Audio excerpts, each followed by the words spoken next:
Good morning, all. We will start the session sharp at 10:30.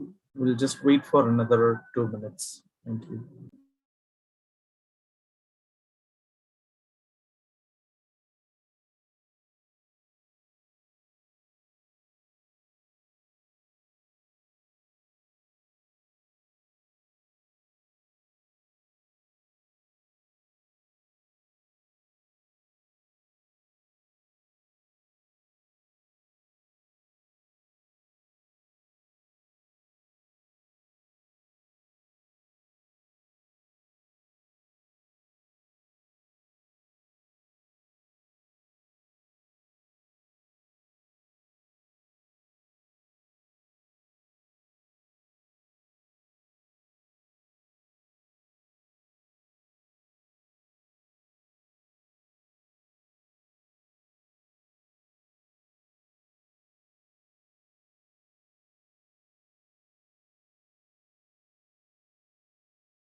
All right. So a very warm good morning to everyone who joined. So this is the third section with respect to the Selenium interview questions. The last month we have already covered similar session for Selenium. So today we will be focusing particularly more into TestNG and the related questions. And we'll be also having one more session that might be coming up in the next month. So to kickstart, let me hand over to Anju. Hello, everybody. Good morning. Can you hear me? Yeah. Yes. Okay. So welcome to our third session of Selenium interview questions. In this session, we will be mainly focusing on the TestNG questions related to TestNG. So shall we start? Yes, please. Okay. So all the, I think we have discussed up to 55 questions in the last two sessions. So we'll be discussing the questions from 56 onwards. So here we go. The first question, what is TestNG? So TestNG, as you all know, it is an automation testing framework in which NG stands for next generation. So using TestNG, you are able to execute the test cases, generate a proper report, and you can easily come to know how many test cases are passed, failed, and skipped. So you can execute the failed test cases separately. So TestNG is nothing but an automation testing framework in which NG stands for next generation. I hope it is clear. Can we move on to the second question?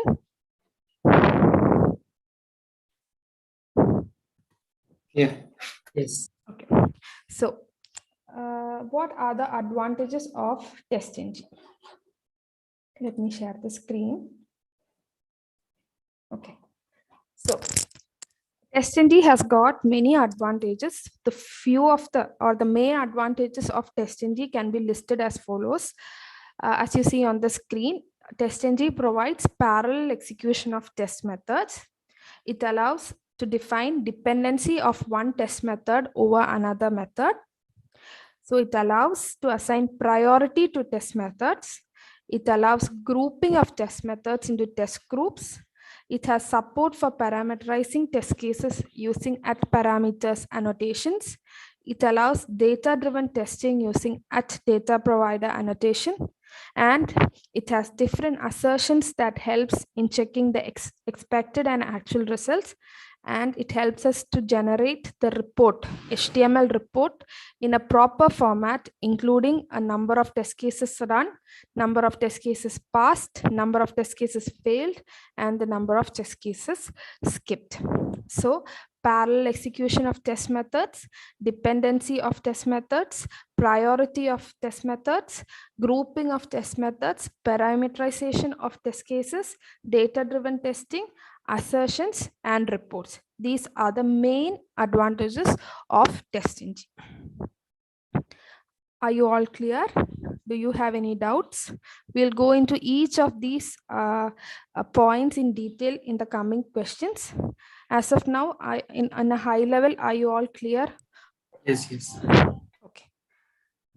So the next question, the 58th question. What are the annotations available in TestNG? So what do you mean by annotation? Annotation in general means a comment or a note to denote a meaning. So TestNG also uses them for the same reason. So annotation means it is a comment or a note to denote a meaning. So TestNG annotations are the code that is written inside your source test code logic to control the flow of the execution of test. So it is essential to annotate your methods in TestNG to run the test. And TestNG will ignore the method which does not have annotations since it won't know when to execute the method. So a TestNG annotation starts with the symbol at, and whatever follows it is the annotation name. So these names are predefined and we are going to discuss them now. So basically there are three types of annotations in TestNG. They are precondition annotations, test annotations, and post-condition annotations. Precondition annotations are executed before the execution of test method. The precondition annotations are at before suit, at before class, at before test, and at before method. The test annotation is specified before the definition of the test method. That is, each test case that is to be executed has to be specified with at test annotation. Then only that will be executed. That method will be executed as a test case. And the last type of annotation is the post condition annotation. The post condition annotations are executed after the execution of all the test methods. So the post condition annotations can be at after suit, at after class, at after test, and at after method. So in the screen, you can see the different types of annotations, TestNG annotations available. And if you see the hierarchy of TestNG annotations, the first one that is to be executed will be before suit, then comes before test, then comes before class, then before method, then at test, then after method, at after class, after test, and finally at after suit. So any questions in this? This will be one of the interview questions frequently asked. So do ask me if you have any doubts. I have a question. Like for example, if you're going with before suit, and if you don't have any before test annotation, like, or is it mandated to give all the annotation? No, it is not mandatory. That is at before suit will run before the execution of all the test methods in a suit. So if you give before suit, that method will be executed in the beginning. It is not necessary that you need to give all the annotations, but if it depends on your requirement. Yeah. Understood? Yeah, thanks. Okay. Any other questions? Are you all clear on the hierarchy of TestNG annotations? The order in which these annotations will be executed? Any questions on that? All clear? Can I take it as a yes? Yes. Thank you.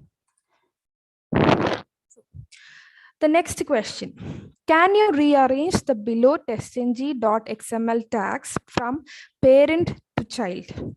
The options given are methods, suit, class, test, and classes. Can we see the answer? Okay.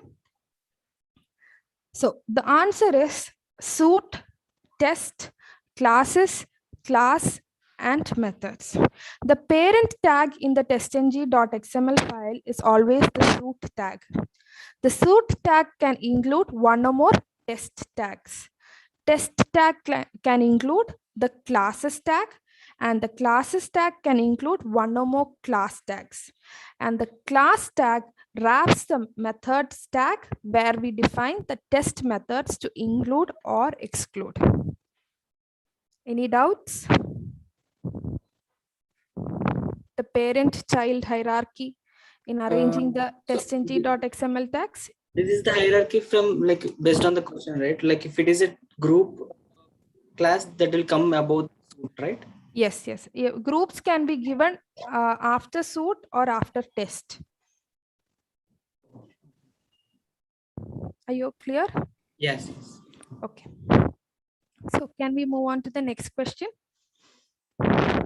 So how to create testng.xml file and run it? So this is one of the practical questions. Okay, so we all need to know how to create a testng.xml file and run it. Okay, I hope you are able to see the screen. So Yes. first, we create the our project. So right click on the project, and then you can see, move your cursor down and you will see TestNG option. Click on that and select the option convert to TestNG. Okay. A dialog box like this appears. And this is the preview of the XML file. You can click on next. And then click on finish. So this will be the testng.xml file that will be generated. So if you want to run this XML file, what you need to do is right click on the testng.xml file just created, then move down, you will see a run as option, then click on the first option, TestNG suit. Then you would be able to run it. So this is a sample output, just to make you all clear. Any doubt? No. Okay. So we move on to the next question. No. Yeah. Okay. So we have completed 5 questions. I hope all the questions discussed are clear. Feel free to ask me any doubts. We'll be moving on to the next set of questions. What is the importance of testng.xml file? So in the previous question, we learned how to create an testng XML file and run it. So what is actually the importance of testng.xml file? The testng.xml file has numerous uses. So I'll tell you a few of the main uses of XML file, testng XML file. So first use is that the test cases can be executed in groups. Okay. The next advantage or the next use is that test methods can be included or excluded in the execution. If you want to include a specific test case or if you want to exclude a specific test case, you can mention that in the testng.xml file. We'll come in detail to all these points in the coming questions. So, and you can execute multiple test cases from multiple Java classes. You can trigger the execution of multiple test cases from multiple Java classes. And it is also capable of triggering parallel execution. If you want to start executing the test cases parallelly, you can use testng.xml file. And the last one is test methods belonging to groups also. If you have different groups, you can exclude or include that specific groups also in the XML file. So few of the uses of testng.xml file are that. I'll explain it once again. I'll go through that once again. Test cases can be executed in groups. Test methods can be included or excluded in the execution. Execution of multiple test cases from multiple Java classes can be triggered. It is capable of triggering parallel execution. Test methods belonging to groups can be included or excluded in the execution. Is it clear? Any doubts? Yes, yes. Okay. So the next question is, what is TestNG assert? And list out common TestNG assertions. So this is also one of the frequently asked question, assertions. Okay, we'll first see what is TestNG assert. So TestNG assert is nothing but it helps us to verify the condition of the test in the middle of the test run. Based on the TestNG assertions, we will consider a successful test only if it is completed without throwing any exceptions. So it is used to verify whether a test case has been passed or failed based on a condition. So that is called TestNG assert. So the common TestNG assertions are, as you can see in the screen, assert equals string, and in the arguments you pass the string actual and string expected.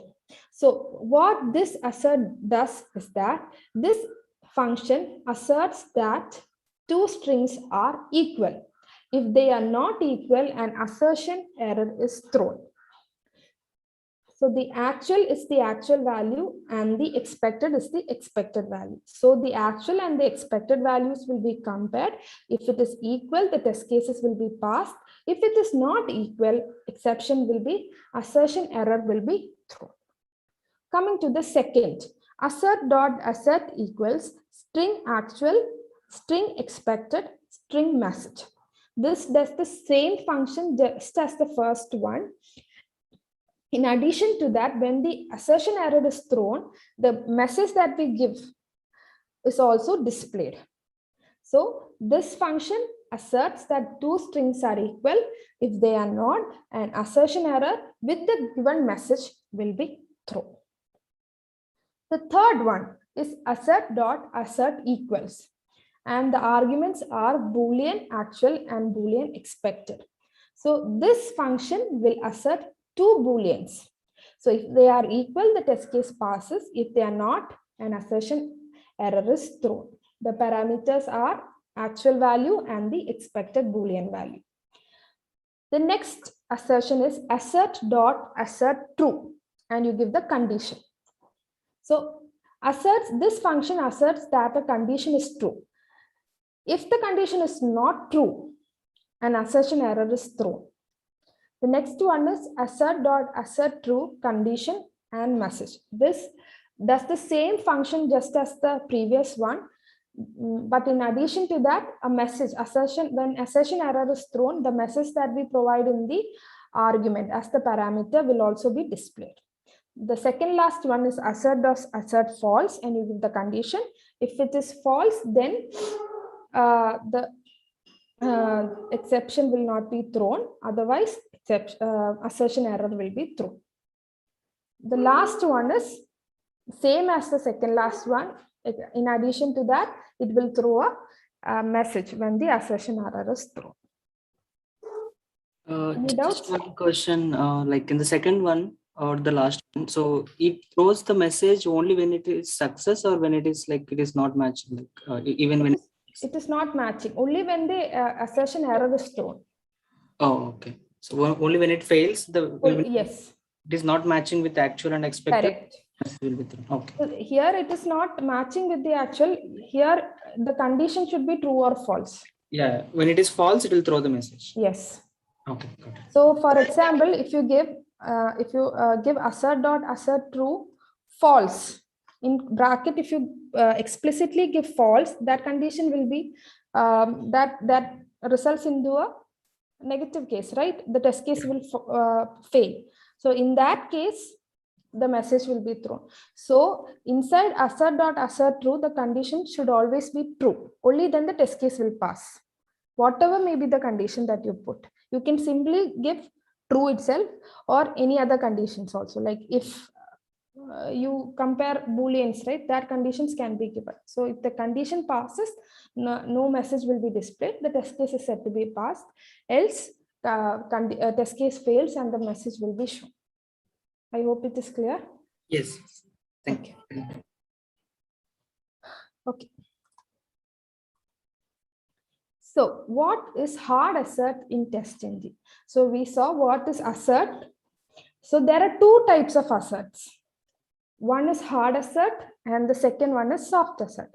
So we'll first check what is hard assert. So when an assert fails, that is when the comparison fails or the condition fails, the test script stops execution unless handled in some form. We call general assert as hard assert. So the hard assert throws an assert exception immediately when an assert statement fails and the test suite continues with next at test. The disadvantage of hard assert is that it marks the method as fail if assert conditions gets failed and the remaining statements inside the method will be aborted. That is one thing that you have to be clear about. In the when you use hard assert, the steps after the failure, there will be a step that is failing. So if you have other test steps after that, those steps will not be executed. So instead, the next at test method will be executed. So that is one of the disadvantages of hard assert. General assert is mainly the hard assert.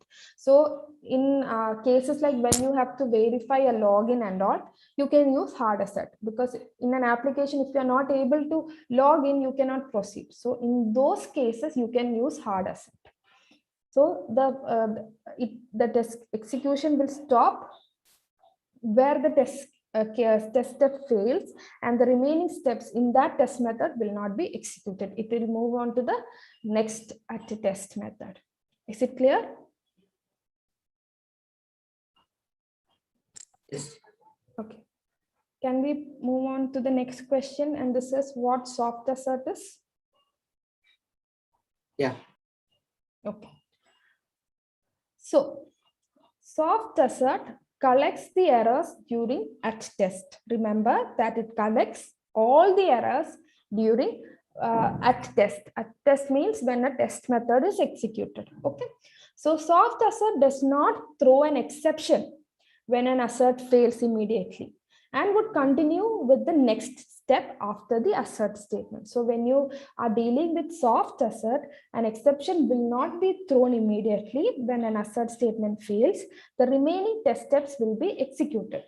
So if there is any exception and if you want to throw it, you need to use assert all function, assert all method as the last statement in the at test method. Okay, so be clear about that. So when you're using soft assert, you need to use the function assert all.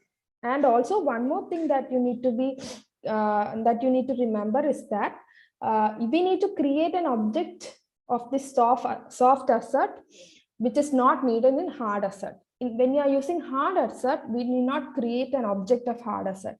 But when you are creating when you are using soft assert, you need to create an object of soft assert. Are you clear on that?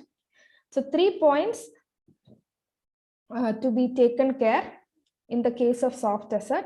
First one is we need to create an object of soft assert. Then it will the soft assert collects the errors and does not throw an exception when an assert statement fails. It will continue with the next step. And finally, if you want to see whether your test step has failed or not, you have to use assert all methods as the last step. Is it clear?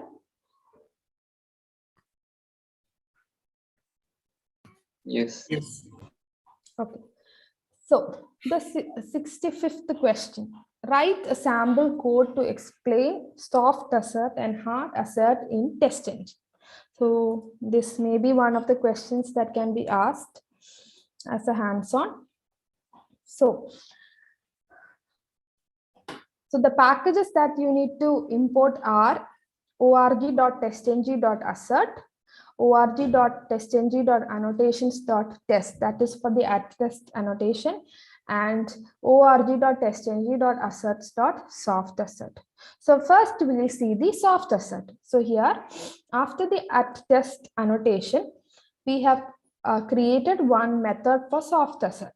So as I mentioned, the first line in the method is the creation of the object of soft assert. So how do we create the object? Object name is equal to new class, object is equal to new class, right? So soft assert is a class. So you give the object name as soft assertion, and then you create an object of that in the format given. And then you are just giving a system.out.println just to make sure that this method is being executed. You can see the system.out.println in your console. And the third line is soft assertion dot assert true false. So what does this sentence mean? This command mean? Soft assertion dot assert true. Soft assertion is the object of the soft assert, and you are just checking whether assert true of false. So this will always fail because it should come as assert true of true. Then only the test case will pass. If you are giving false here inside assert true, the test step will definitely fail. And then you are giving system.out.println, soft assert method was executed, and the last line of inside the method is assert all, object dot assert all. So if you don't give soft assertion dot assert all, TestNG will say that this test case is passed. If you execute this test method without the last line, in the TestNG report, you will see that this method has been passed. Instead, if you give this, you can see that the test case has been failed. Any doubt in the soft assert part? Are you all clear?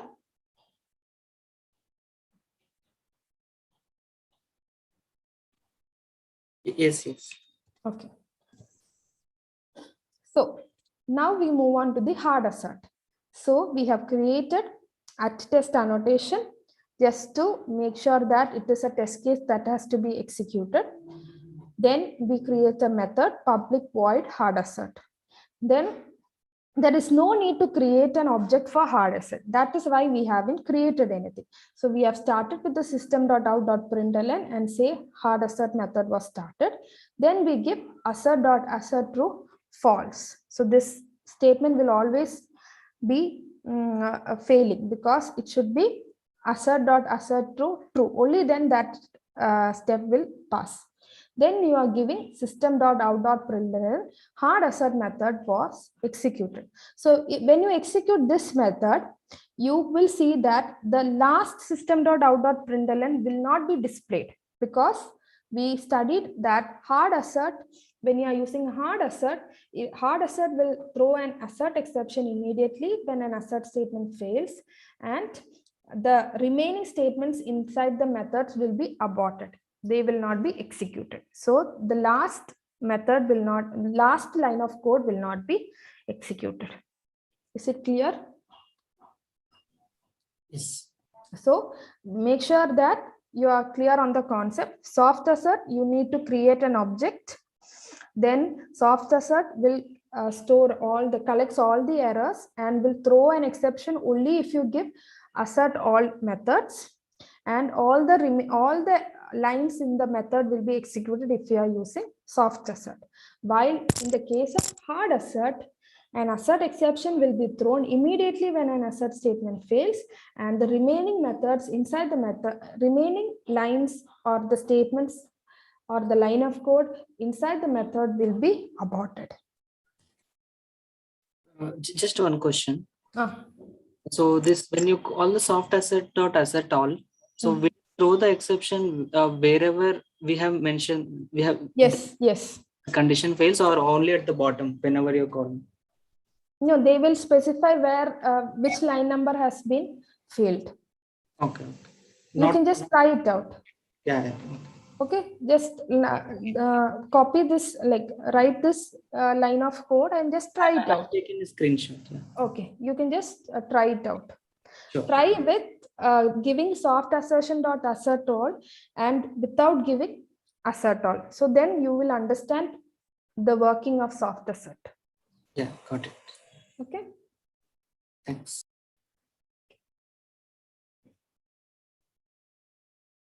So if you need to execute all the steps of a test case, even after an assertion fails, and you want to report an assertion exception, then opt for soft assertions. Using soft assertions in your test script is a good practice and an effective way of handling your text execution. So if you want your test case execution to proceed only after an assertion is passed, for example, as I said, to verify valid login and only then execute the other steps, then you can use hard asserts. Is it clear? Yes. Okay. Okay. The 66th question, how to set test case priority in TestNG?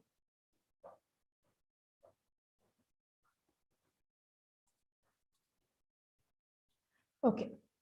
So in automation, many times we are required to configure our test suite to run test methods in a specific order, or we have to give precedence to certain test methods over others. So priority determines the sequence of the execution of the test cases. So when no priority attribute is specified, then TestNG will run the test cases in alphabetical order. Remember, TestNG will always run the test cases in alphabetical order if no priority is set. Okay, the priority can hold the integer values between -5,000 and 5,000. So you can give any value between -5,000 and 5,000. So when you set the priority, the lowest priority test case will run first, and the highest priority test case will be executed last. So remember, when priority is not given, the TestNG will execute the test cases in alphabetical order. So, and when priority is specified, the low priority will be executed first and the high priority will be executed last. Suppose that we have 3 test cases and their priority values are 5,000, 0 and 50. Suppose that we have 3 test cases and I am giving priorities to each test case. The first test case I am giving 5,000. The second test case I am giving 0. And the third test case I am giving priority 50. Then the order of the execution will be 0, the test case with priority 0, then the test case with priority 15, and last, the test case with priority 5,000 will be executed. So if you give a negative value, that will be executed first. So if priority is not specified, the default priority will be 0.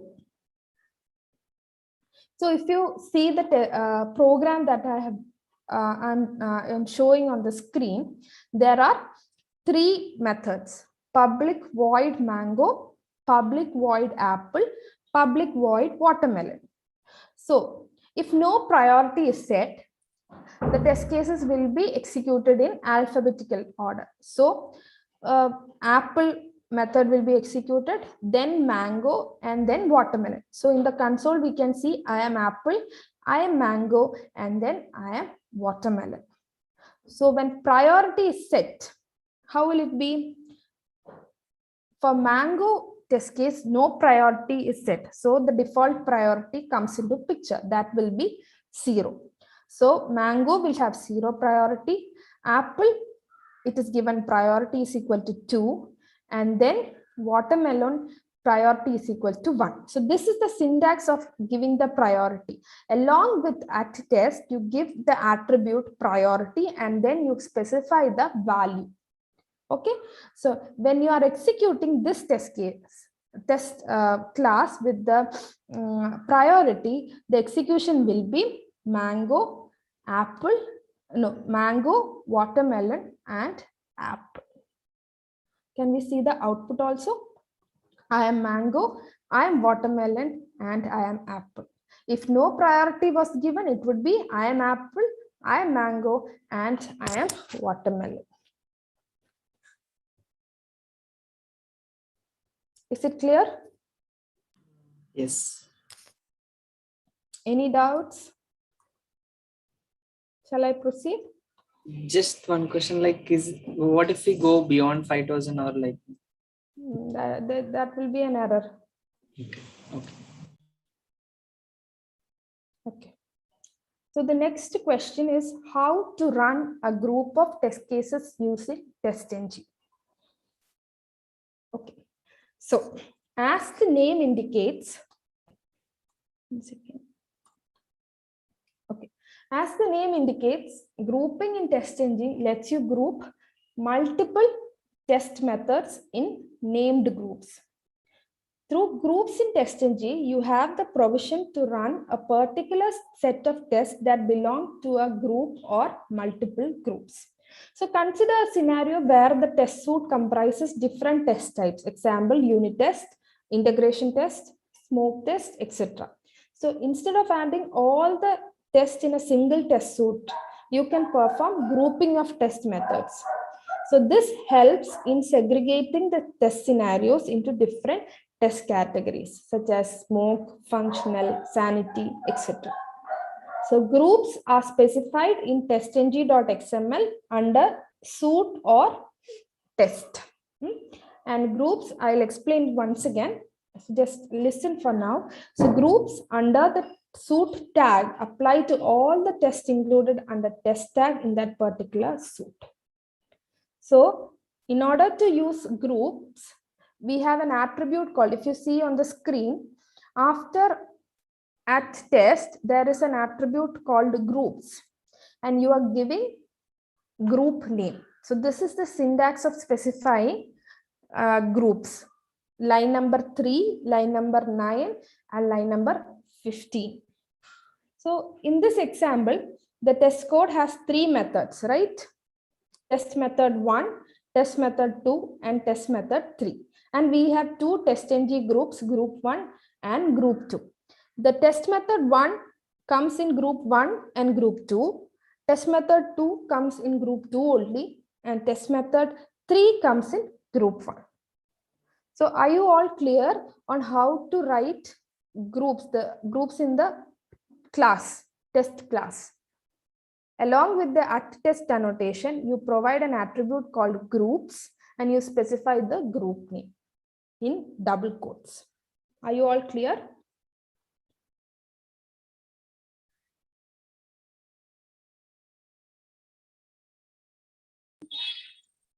Yes, Sanjeev. Yeah.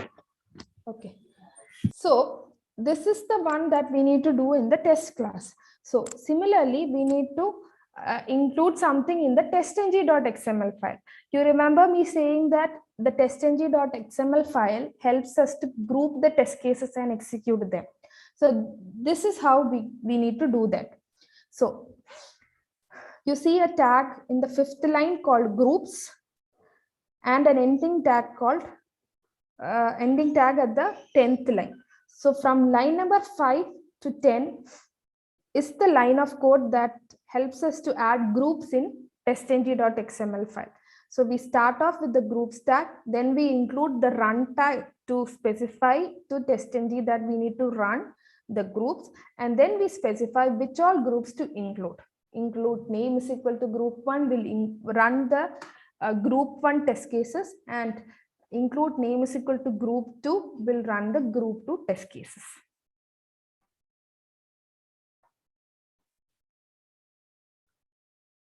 Is it clear? To be specific, I have pasted the groups tag alone at the bottom. I hope it is clear. So when you run this, the outcome will be test method 1 will be executed twice as part of group 1 and group 2. When the group 2 is executed, test method 2 will be executed, and when group 1 is executed, test method 3 is executed. So as part of group 1, test method 1 and test method 3, and as part of group 2, test method 1 and test method 2. Is it clear?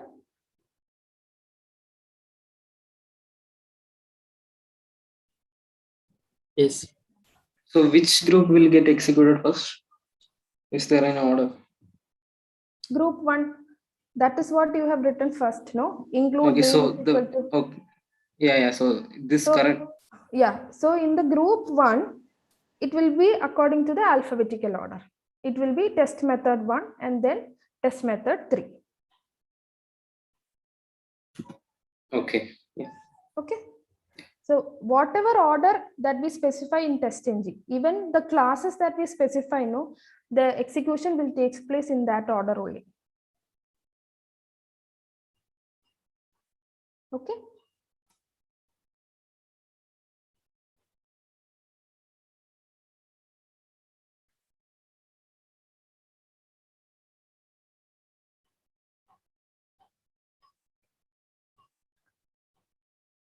So the next question is how to exclude a particular test method from test case execution. Suppose that you have 10 test cases. So there comes a scenario where you want to execute 9 test cases and then skip 1 test case. As per, so when you in the morning you got out of 10 test cases, 1 test case need not be executed. So in that case, you can use enabled is equal to false to disable the test case from execution. So if you give enabled is equal to true, or by default it is true, and if you don't give also, it is enabled is equal to true.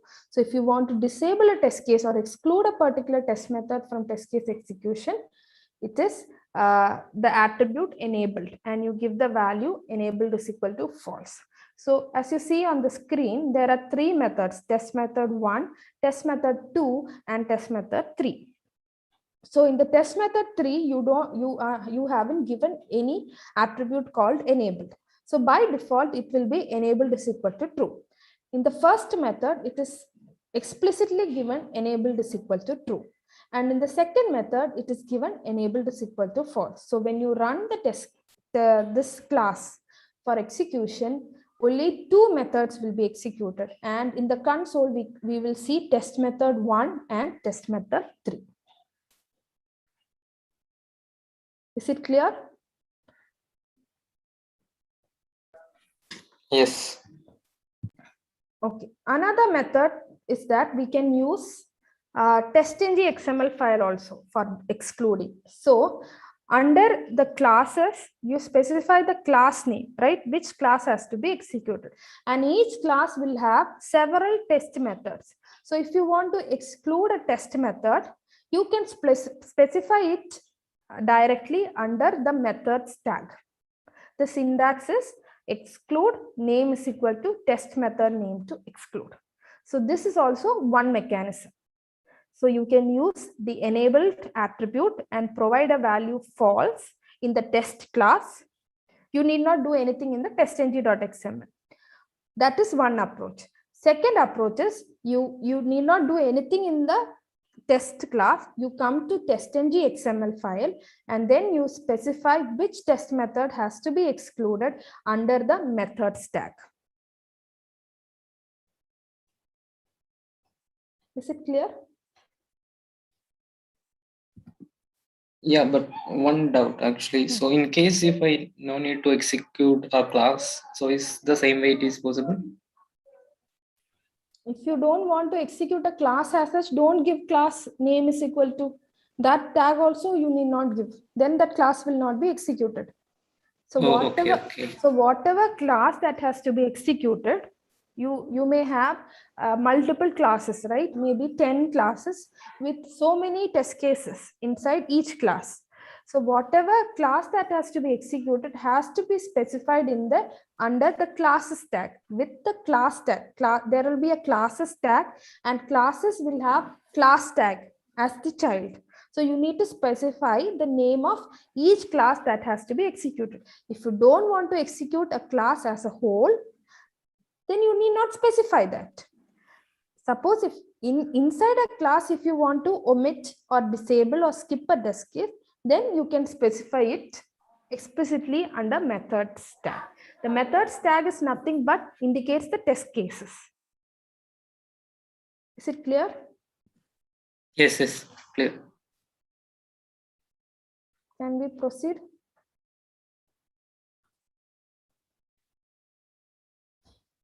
So now we saw how to exclude a particular test method from a test case execution.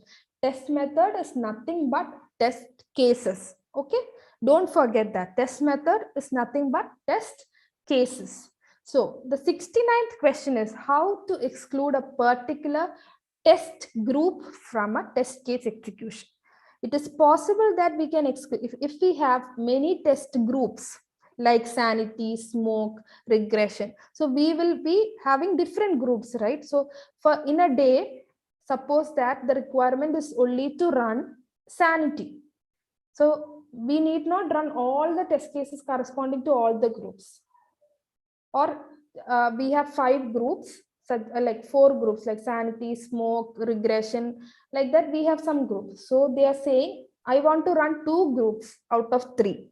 I want to run sanity and smoke. I don't want to run regression. So you need to run, you need to exclude the regression, right? So that is also possible with the help of TestNG XML file. So we'll see how we do that. So we know, we have seen how to provide the groups tag, right? We give groups, run, and we give include, right?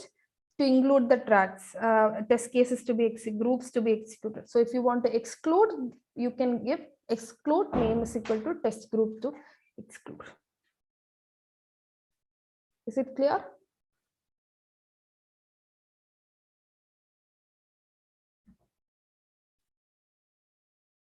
Any doubt? Oh, no. So we have seen here when we wrote the groups, we gave include name is equal to group 1, include name is equal to group 2. So if you want to exclude group 1 and include group 2, you can change the include to exclude. So only group 2 will be executed.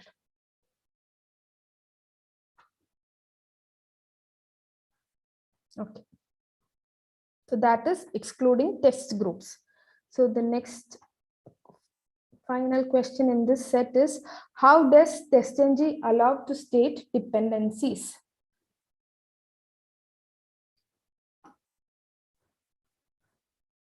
Okay.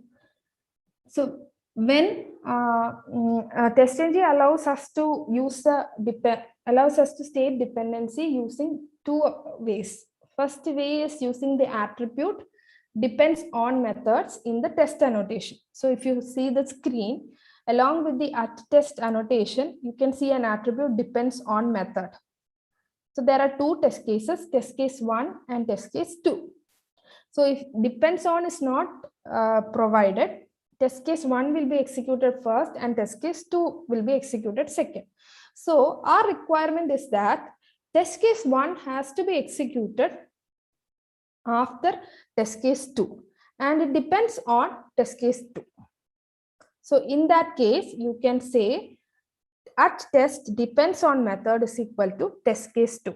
And the 7th line, if you see the code on the 7th line, that indicates that the test case 1 is depending on test case 2. So if the first test method fails, that is test case 2 fails, the dependent method will not be executed. It will be skipped. You might ask whether we can assign priority. That is not possible because you can also set priority, but depends on is another case where that test case which depends on the other test case will not be executed when the first test case fails. So that is the difference between assigning priority and giving depends on method. Suppose that the test case that depends on another method has to take some value from the first test case. So in that case, you cannot assign priority. Priority just defines the order of execution. But if one test case depends on another test case, maybe data or anything, depends on the data or anything, then we need to use the attribute depends on methods. Is it clear? Then shall we get in the report like these are the methods that have skipped because of the dependency? Yes. Okay. It will be skipped. It will not run. It will show that test case 2 failed. Hence, test case 1 is not executed. Yeah. Okay. Okay. So this is one approach where you give the depends on method in the test class along with the @test annotation. So another method is, so this will be the output. Test case 2 will be executed and then test case 1 will be executed. So another option is, this is groups. In the case of groups, you can do it with methods also, but here I have taken the screenshot of groups. Okay, so we have 2 test cases and it belongs to first group and second group.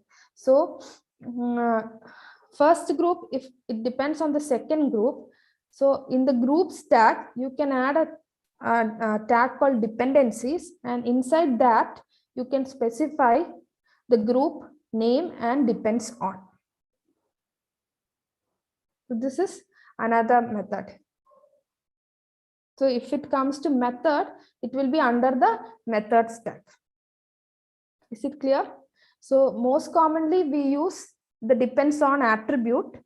We rarely use, I have never used dependencies with XML. I directly use it with the test class. Is it clear?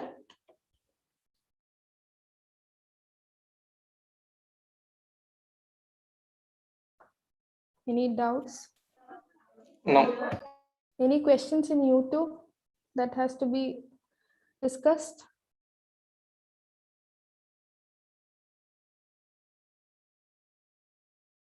Are we good to proceed?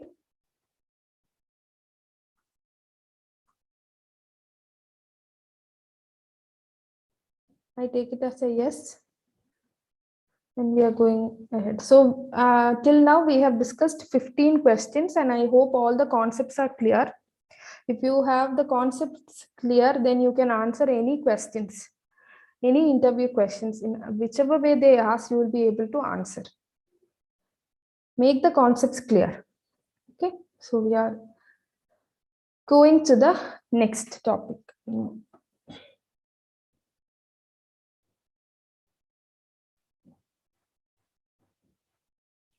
So the next question is, what is the time unit that we specify in test suites and test cases? So we can specify time units for timeouts and all. So the time units that we specify is in milliseconds. Okay, so the time unit that we specify in test suites and test cases is milliseconds. So what is the next question is, what is the use of @test invocation count is equal to X?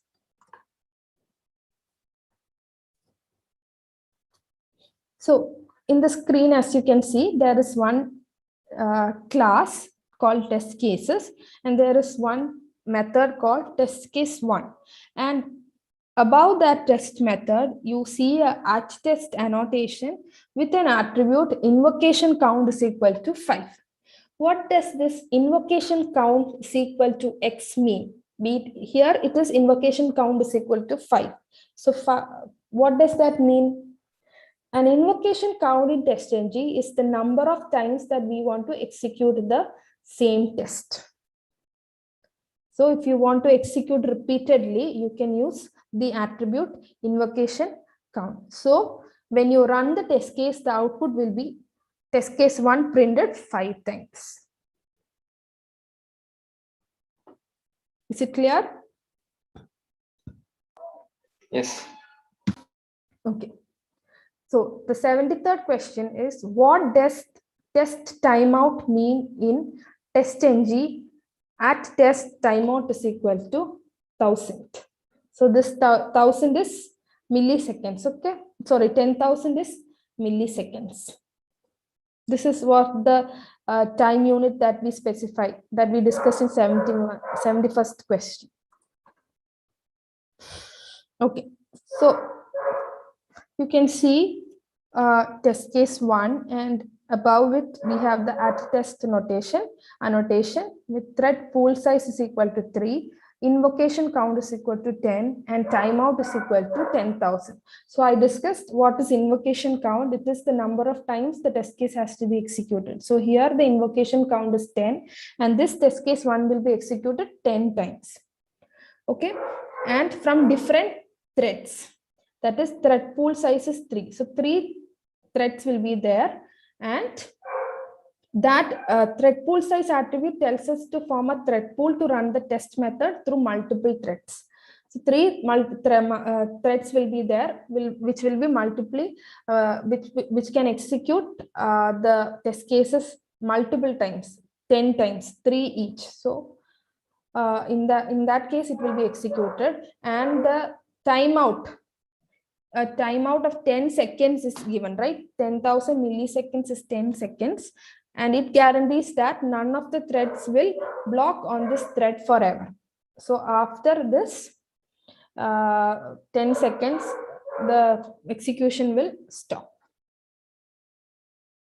If there is an exception, it will guarantee that it will not, the thread will not be forever. It will stop after this. There will be a timeout of 10 seconds. Is it clear?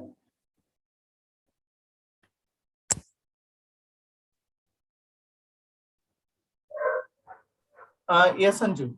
Let's Okay. move forward. Yeah. Okay, the next question, that is an important topic of TestNG. What is parameterized testing in TestNG? So parameterization or parameterized test allows developers to run the same test over and over again using different values. So the data will change, the test case will be executed multiple times with multiple data. So there are two approaches that TestNG provides for parameterized testing. One is using the TestNG.xml file, that is at parameters tag attribute, tag, and then using data providers. We will discuss each one in detail. So parameterized test, what is parameterized testing? It allows developers to run the same test over and over again using different data or multiple data. So invocation count will just run the test case multiple times. The data is not changing. So if you want to test a single test case with multiple data, then you can go for parameterized testing. That is done through TestNG.xml file and through data-driven framework, data providers. Is it clear? Can we go to the 75th question? Yeah. Yeah. So how to pass parameter through TestNG.xml file to a test case? This is one of the important topics in TestNG. Okay, so we need to mention this in two places. So one is in the test class and one is in the TestNG.xml file. So we'll see what to mention in the test class. So here the class name is parameterized test, and there is a test annotation and public void parameterized test. You see there is an argument passed, string browser, right? This can be any value. It can be int, any argument can be passed, and then above that you see at parameters annotation, right? So we need to pass the parameter. We have to specify the parameter that needs to be passed into the test case. So that has to be done in the test class. Is it clear? We need to use the at parameters annotation and we need to provide what is the parameter that needs to be passed in the test case. So this browser will be passed into the argument string browser. Okay, and in the TestNG XML file, you see in line number 6, there is a tag called parameter, and you give name is equal to browser and value is equal to Firefox. So it is a name and value combination. Okay, so this name is passed as the inside the parameters annotation. See, browser. So in the TestNG, that is the name of the parameter, and the value of the parameter is Firefox. So when the code is executed, at parameters browser will have the value Firefox, and that Firefox will be passed into the string browser. So string browser will have the value Firefox. So from TestNG, it comes to the test class. Inside it, at parameters annotation, and from there it passes into the argument of the method. That is the flow. Is it clear? Okay. Any doubts?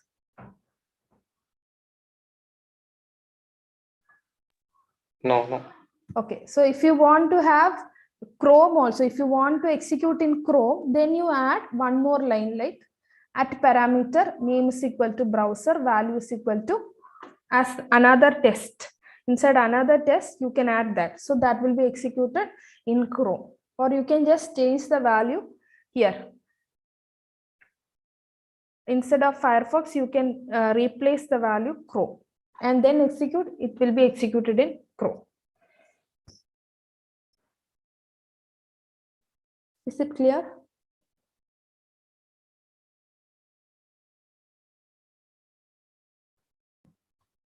Yes. Okay. So how can we create a data-driven framework using TestNG? So this is also one of the important topics in TestNG, data-driven framework. Data-driven framework is used when we have so many data to be passed into the test case, right? So we can create a data-driven framework using the annotation at data provider. Okay.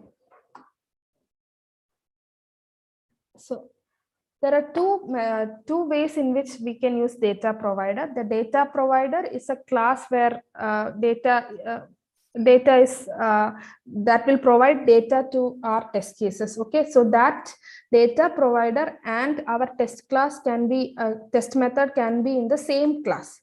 Okay, so if you see there is a class called same class data provider, and the first is the data provider. So data provider,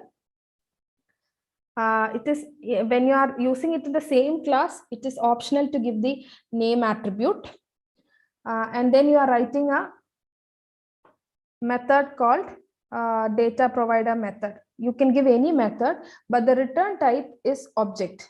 Data provider will always return objects. Okay, a data provider is a method on your class that returns an array of objects. So, and then we are creating an object array, and the rows will be specified.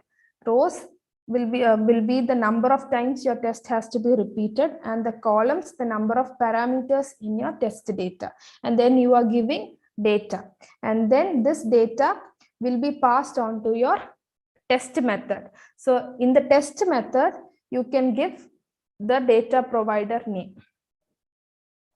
As you can see in the last part, there is a test method with the test annotation, and as an attribute you give the data provider and you give the data provider name. So it's optional to give the name attribute. If name is not given, we have to give the data provider method. That method name we have to provide. If name is given, you can provide the name, else that method name has to be provided. So this will tell TestNG that the test method is using a data provider to give the data to the test method. Is it clear? Yes. Okay. So this is the case when the data provider is in the same class as the test method. So when data provider and attest are in different class, so in the test class, you can provide data provider name, and you need to specify where the data provider is. The data provider class also has to be mentioned. And then you write the test method. And in the data provider class, the same thing we have to give. We give a data provider method which will return an array of objects, and we create an array of objects, and then we provide the data, and then we return the data. So it will always be a static function.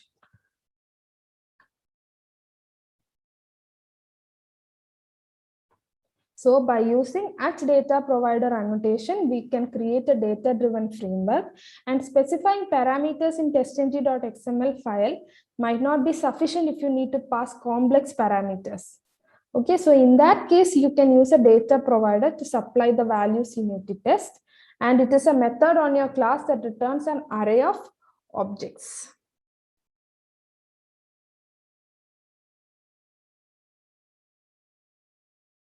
Is it clear? Any doubts?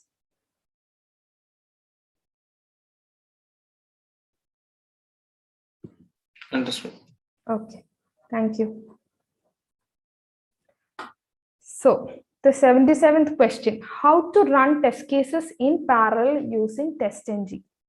What do you do to configure the parallel execution of tests and classes in TestNG.xml? So parallel execution is also an important topic. We'll see how it is done. Okay. Parallel testing is used heavily with Selenium because of the importance of cross-browser testing. You know what is cross-browser testing, right? You test across the browsers. You can test the test case in Chrome one day, you can test the test cases in Firefox, Safari, Edge, or anything. So this saves us a lot of time and other resources. So when you do parallel testing, there are some advantages. It reduces time and it allows multi-threaded test. So reduction of time is the main advantage. So there are some disadvantages of parallel testing also. So when there are dependent modules, as we said, when dependency is stated using the depends on method, this will fail. Parallel execution will fail. And also the tester should be well aware of the program flow to create parallel testing modules. So a programmer or a tester who codes should be well versed about the sequence of execution. And when dependency is there, this will not work. Okay. So we can do parallel testing with the attribute. If you see, along with the suit, right, there is an attribute called parallel. In that parallel, you can specify whether the methods, the test cases has to be executed parallelly, or the test classes has to be executed parallelly, or the test has to be executed parallelly. So parallel execution is achieved using the attribute parallel, and parallel the value can have methods, test, classes, and also instances, but I haven't used instances. I have used methods, test, and classes, my own experience, right? Okay. And you provide the thread count also too. So if you see this piece of code, there are two test cases, right? Test 1 and test 2. And here we have written the methods has to be executed parallelly. The test case methods are nothing but test cases. Methods have to be executed parallelly, and the thread count is 2. So one thread will take up test case 1 and execute it. The second thread will take the second test case and execute it. So the output will be, and you can see, there is sometimes the test 1 will be executed first, and sometimes test 2 will be executed first, because it is multi-thread. We are using threads, right? So it depends on the multi-threading. We will not be able to say which will be executed first or second like that. It depends on the thread. Is it clear?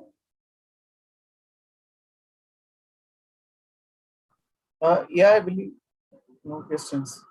No questions. Okay. So the 78th question. How to write regular expression in TestNG.xml file to search attest methods containing smoke keyword. Okay. So you can write regular expressions in TestNG. So suppose your test method name starts with smoke testing, smoke 1 testing, smoke 2 testing. So you want to execute all the test cases which has name smoke. So this is a way to write a regular expression. Dot star. So that will search the attest methods containing the smoke keyword.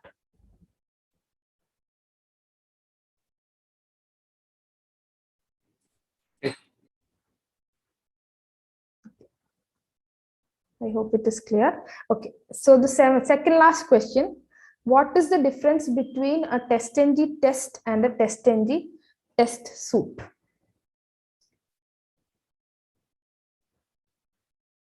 So TestNG test suite refers to a collection of tests that we can run simultaneously with the help of TestNG XML file. So TestNG suite refers to a collection of tests that we can run simultaneously with the help of TestNG XML file.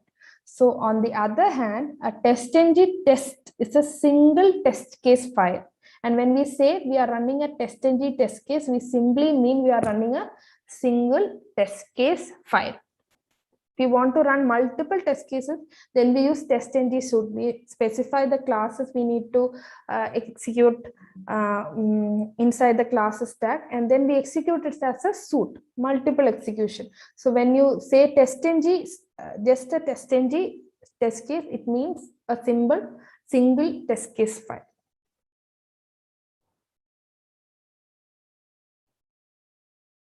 Is it clear? When you said like it's a collection of tests inside, like the suite contains collection of tests that needs to be executed. So the tests are nothing but like a packages. Tests are you see, no, the parent is suite. Under that you have test tag, right? Test tag will contain classes. Classes will contain class. So a test will test is a set of test cases that has to be executed. Contains a test of test classes that has to be executed. You can have multiple tests. Okay. Yeah. Any other doubt? No, I think, yeah. So the final question for today is, where is the index report generated and saved in TestNG? I mentioned in the advantages of TestNG that TestNG helps us to generate reports.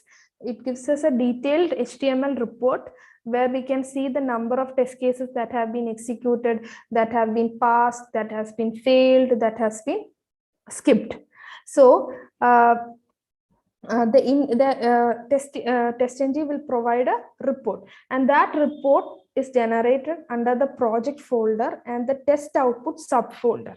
If you see, there will be a test output folder automatically generated after the execution of test cases. So inside the test output folder, there is a file called index.html. So if you open that, if you double click that index.html, or you copy the URL, you can right click, go to the properties, and you get the URL. You hit that URL on your browser, you can see a report that is generated. You can very well see the number of test cases executed, number of test cases passed, failed, and you can even execute the failed test cases. The failed test cases will be generated as a separate XML file as TestNG failed.xml. You can simply right click and then run as again TestNG test case, and TestNG can execute as a TestNG and then see whether it is passed or failed. So this is about the reports of TestNG. So any doubts in the questions that we have discussed so far? You want me to explain any of the questions again? Please feel free. We have 15 more minutes. Yeah, that's right. And I think with this session, I think we almost covered 80 questions. So yes, those who are, those who are watching this for the first time, definitely go to the channel and you can see the first 2 sections also. Yeah, so I think any other doubts? I don't see any questions that's been popping up. So any doubts from the first session also, that would be fine. I'll just go through the questions. This is the first set of questions where we discuss about the WebDriver, the variants of Selenium, versions of Selenium, launching a browser, maximizing the browser, refreshing a page. Any doubts in this set of questions? Yeah, I think these were the first 10 of questions. Then Yes. Yeah. The next 10, we can just show all the questions which we discussed. Yeah, okay. Yes. Asserting the title of the web page, difference between close and quit, what is a web element, the locator techniques. That's right. Current page URL in Selenium, character length of current URL. The next set is XPath, relative XPath, drop downs.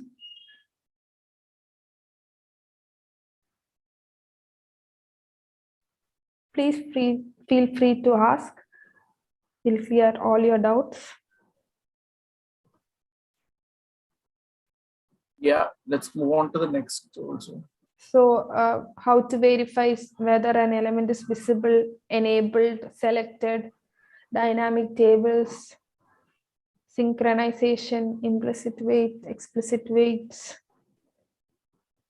actions class, then context click, window handles, alerts. Yeah, I think we have covered almost 70% of the things that's been usually asked in any interviews, I believe. Yes, yes. Yeah. And now we have come to the the questions that we discussed today.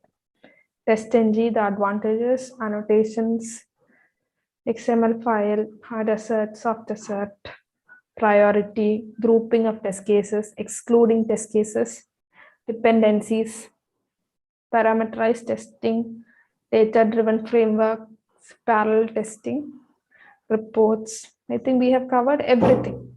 Please be clear on the concepts. Then in whichever way the interviewer asks you the question, you will be able to answer.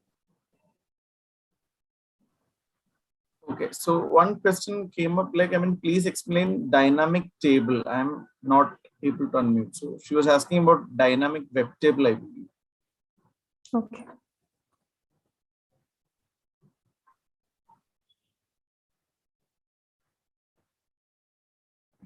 Let me go back to that.